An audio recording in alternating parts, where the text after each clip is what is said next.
Welcome to Taiwan Talks. I'm Albert Chiu. In San Francisco, President Biden and Xi held their second face-to-face discussion, seemingly easing tensions slightly between the U.S. and China. However, deep-rooted differences persist. Does this meeting represent a step in the right direction? Joining us today are Alexander Huang, KMT International Affairs Director and a U.S. Representative, and Yuan I, National Chengchi University Institute of International Relations Adjunct Research Fellow, and Stephen Tan, International Policy Advisory Group Managing Director. A very warm welcome to three of you on the show.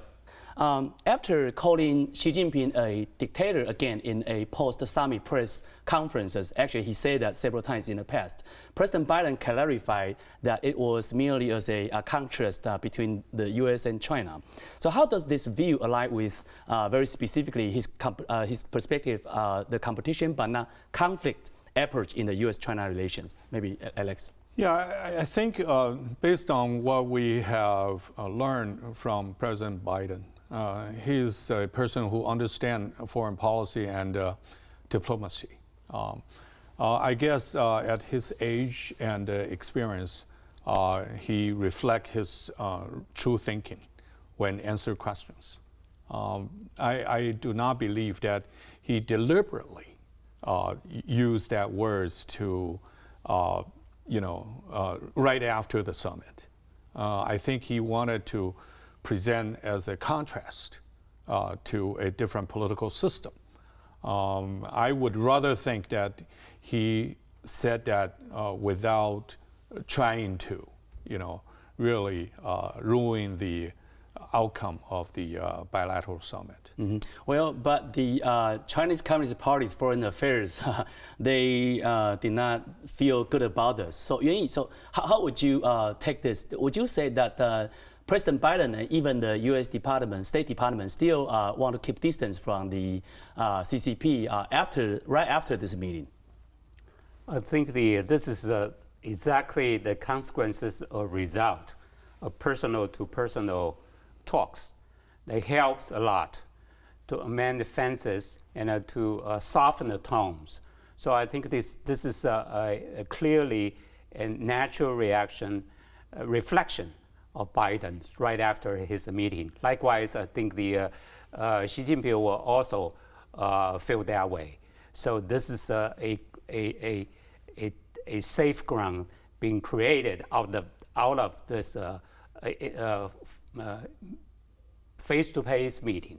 Mm-hmm. Stephen, do you agree with Yuan Yi's statement that this is all about willingness, or still something more to say in the story? Well, if you look at the overall landscape in terms of the U.S. relationship with China, nothing has substantially changed after the Biden-Xi meeting. Mm-hmm. Reestablishing the guardrail, avoiding the miscalculations, de-escalating the tensions, so on and so forth. But then the fundamental relationship is strategic competition between the two countries. And if you look at that, it's easy to understand that no major agreements or consensus have been reached between the two countries. Whether you call Xi a dictator or not, I think the relationship continue to be very skillfully managed and very cautiously managed by the leaders and the foreign policy teams of both countries. And then in the foreseeable future, at least prior to the general election of the United States in November next year, it won't change. But the good thing about this is that the miscalculations will be diminished or at least be reduced, and it will be beneficial to both countries and the rest of the world, including us, that if everything is within the calculus of both countries, and it will help stabilize the peace and stability not just of Taiwan Strait, but the rest of the world. So you basically have an optimistic view about this softened relations between the U.S. and Yes. China. Well, actually, Stephen mentioned a great point about the disagreements still persists. Xi Jinping, after Biden called him as a dictator, not Xi himself, but his government protested to the U.S. government, portraying China always negatively, and specifically opposed the chip ban. Okay, this is something that China still, plays in the front burner. Biden views the ban, though, as a security measure. So how do you view the different stances reflect the two leaders' perspectives? I think we all know that a more strict chip ban from the United States definitely hurt the Chinese related industry, and China had made it the point many times. So I believe this is one of the key areas in the bilateral summit. But China's angle was looking at, whether this ban would hinder or slow down the China's natural or normal growth in this particular industry. But for the United States, this is a matter of national security. I think both sides understand each other's position. Talk is okay, it's good, because I believe that, summit is always a way to input more momentum in a bilateral relationship. They cannot resolve the problem immediately anyway, but I think at least a conversation, better understanding by the head of states from both sides, they are good. Okay, Yuan I, so is it any possibility for us to expect that there's any room left for the U.S. parts to kind of open up the door regarding the ban on chip to CCP, you think, in the future? I suspect that would happen soon. I think one has to take in serious account about the mindset of the current administration, and also in particular of the President Biden. I think that they are witness a process of a securitization. That is, they perceived China's the rise poses some kind of existential threat when it comes, especially with the high tech. So the purpose, the overriding impulse for the U.S. to engage on China in that respect, it has to build up a safeguard to ward off the possibility that Chinese might somehow to take advantage of the existing channels. By doing that, I think the U.S. wishes to maintain a time lead.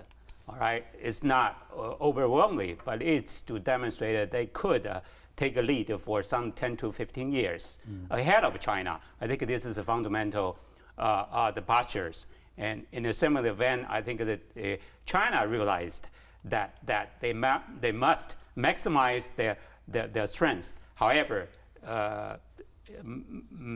currently, the U.S. will be able to guard against its national security.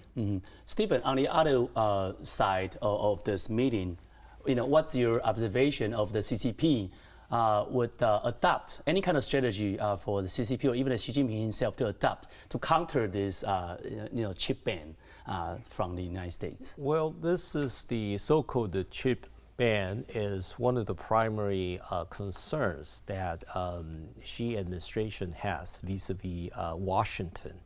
I agree with my colleagues just mentioned that nothing seems to be changed. So in the foreseeable future, because I think two important phrases that we should take a special notice on. One is economic security.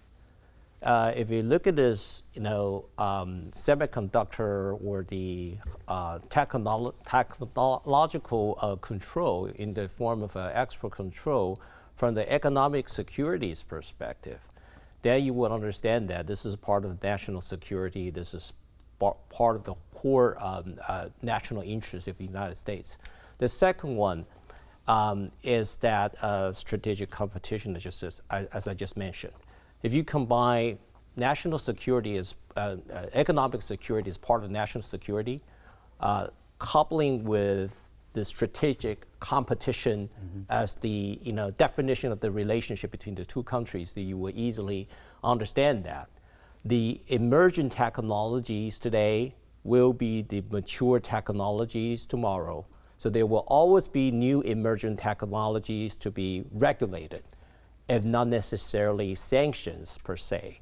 So from Trump administration to Biden administration to the possible next administration, when we talk about the small yard, high fence, it's in relative terms.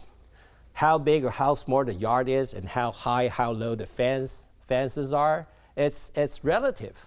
I would reasonably predict that the fence will be higher, and the yards will be smaller. So it is as a moving target, and as it grows, it will not reduce.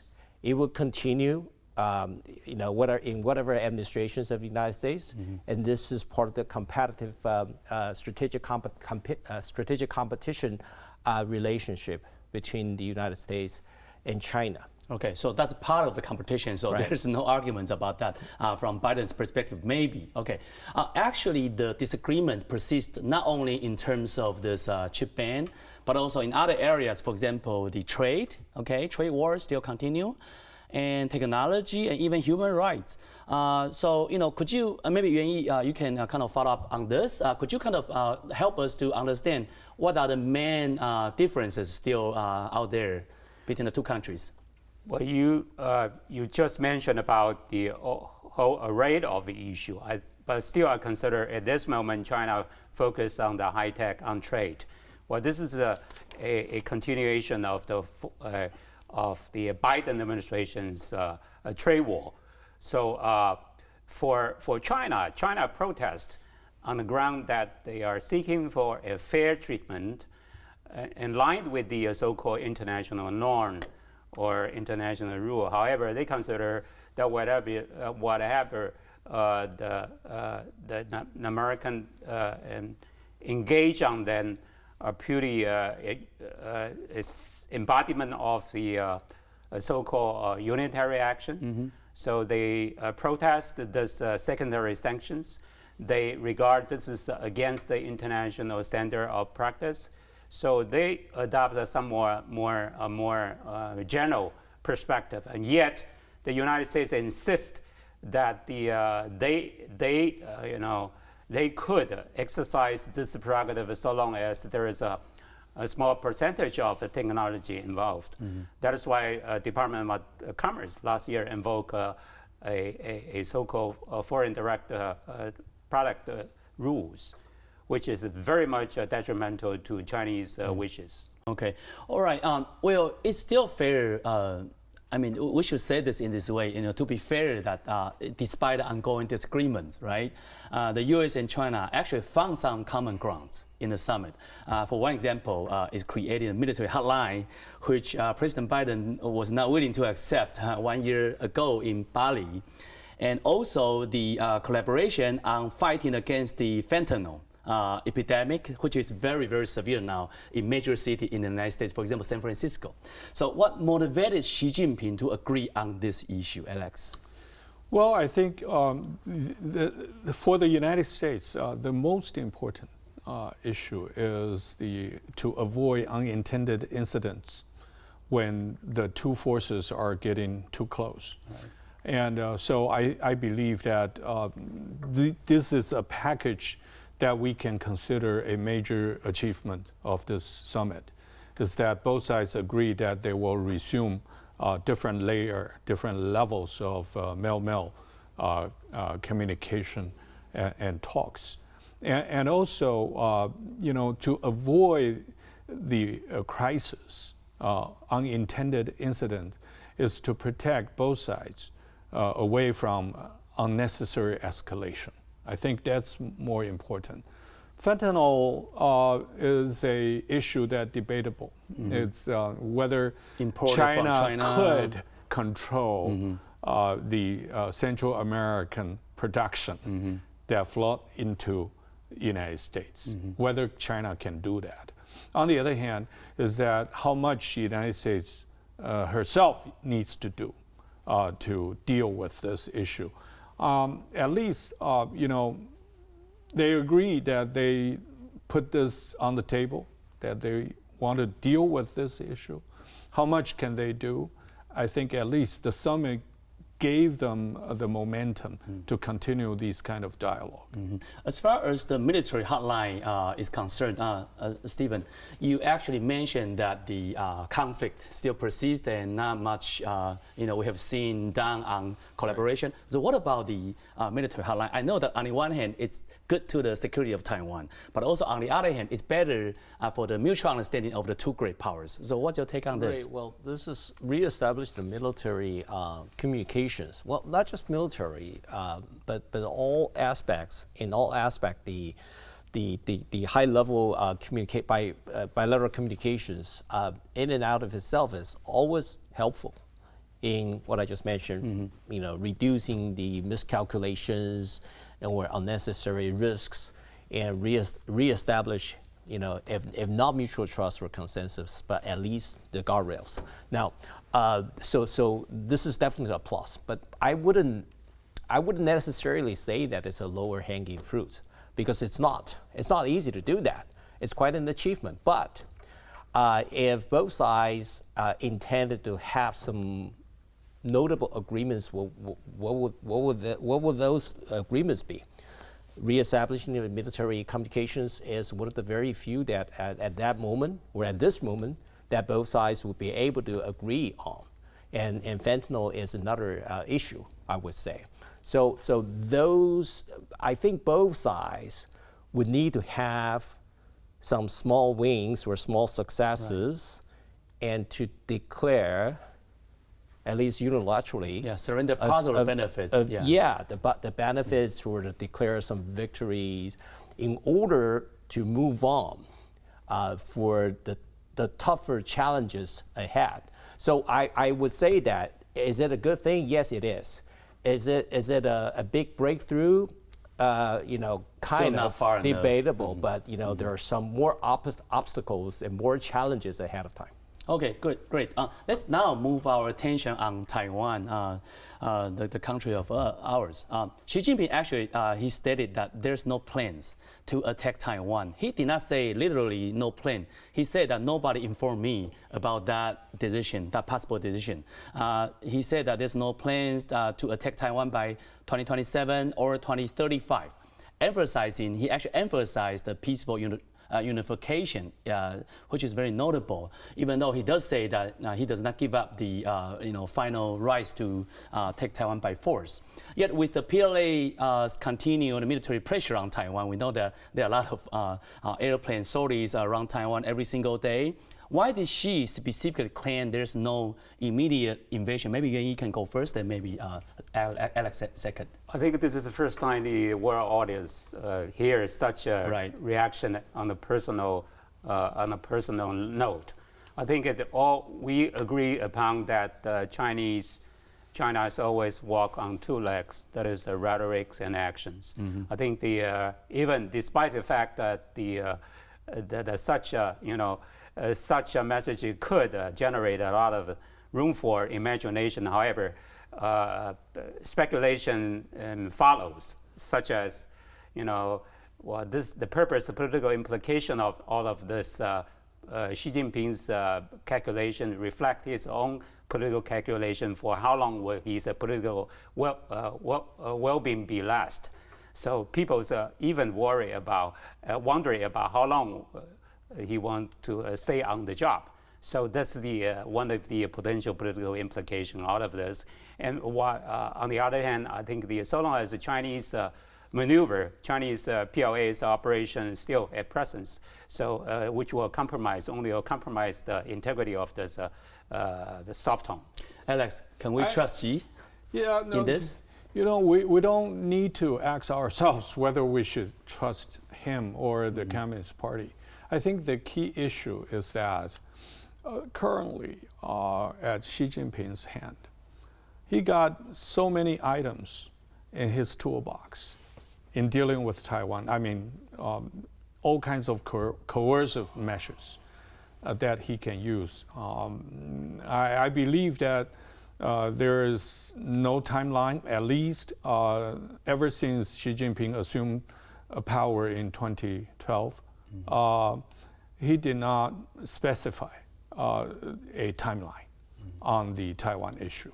But he has reiterated many times that China will not give away the option of military resolve.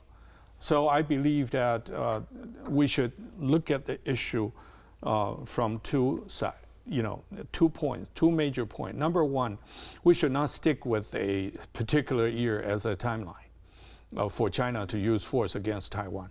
But the other point is that they will never give up the use of force to resolve the political differences across the Taiwan Strait.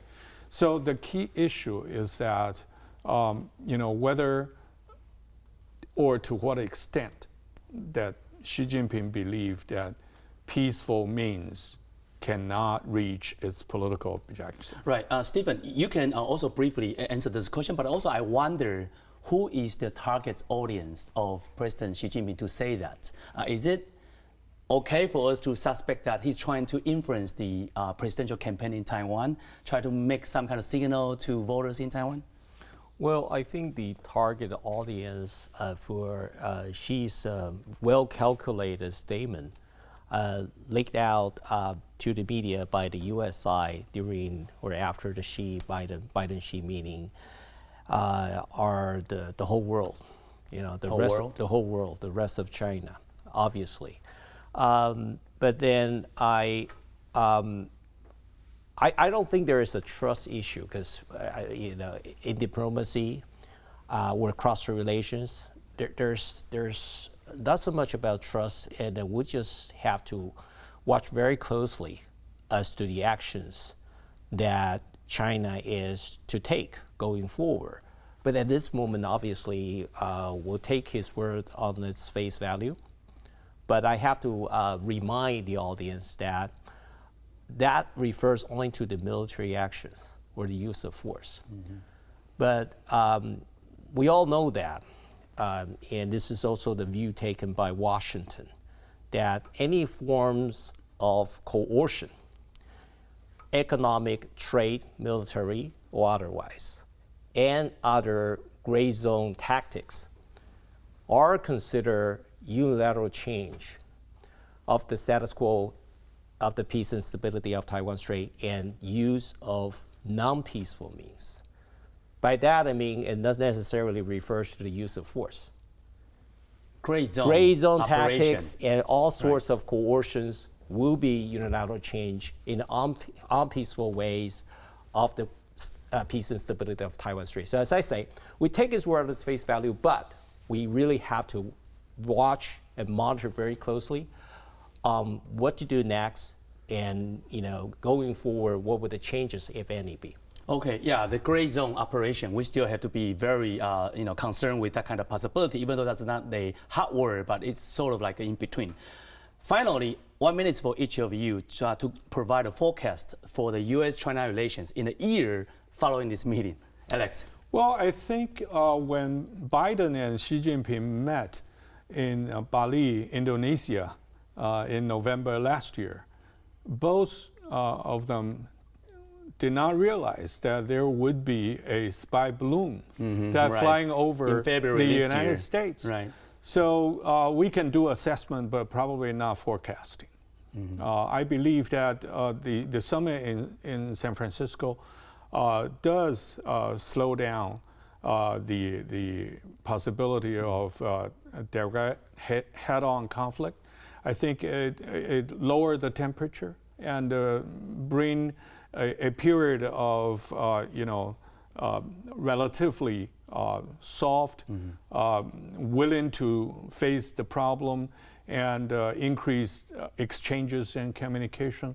So without forecasting, I would say that given the Americans' political agenda into a election cycle, and given Taiwan's election result, 2024 would be a year full of unexpected challenges.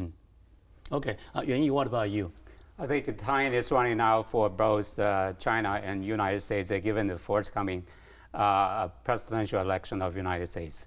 So the both sides wishes to set the parameters, especially for Beijing, in the minds of Beijing, within the short foreseeable future, that somehow both sides could agree upon on the parameter being set up out of this summit meeting. And also, in their mind, I think China wishes to engage the Biden again for another 4 years for obvious reasons. Okay, Stephen. 2024 would be a year of standstill U.S.-China relationship pending the general election of the United States in November 2024. Pending on the outcomes of various external forces and circumstances, including what will be happening next year in Ukraine, in the Middle East, among many other hotspots, and geopolitically. So I agree with Alex that we couldn't read through the crystal ball to predict what's going on in terms of the U.S.-China relationship next year, but it looks like it will be more standstill than any drastic changes upwards or downwards. Okay, Stephen, Yuan I, and Alex, thank you for the very important insights. In this episode, our guests analyzed the dynamics of the Biden-Xi meeting, where many issues remained unresolved. They also discussed whether Xi can be trusted regarding his statements about not attacking Taiwan in 2027 or 2035. Did you enjoy our show? Leave us a message and subscribe to Taiwan Talks. See you soon.